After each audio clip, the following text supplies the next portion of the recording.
ഈശോയും ഞാനും ഒന്നാകും നേരം കാരുണ്യം കനലായി നാവിൽ അലിയുന്നു. നാഥൻ സ്വന്തമായി എൻ്റേതാകുന്നു. സ്വർഗത്തിൻ സ്വരമെൻ സ്വത്തായി മാറുന്നു. നെഞ്ചോടു ചേർത്തിൻ്റെ ഈശോ ആ ചങ്കിലെ ചൂടേകി എന്നിൽ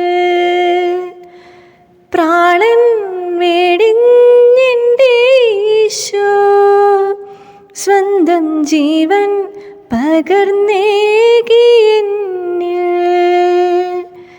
നിന്നിൽ വളരുവാൻ എന്നിൽ കുറയുവാൻ നീയായി മാറുന്നീ തിരുബലി.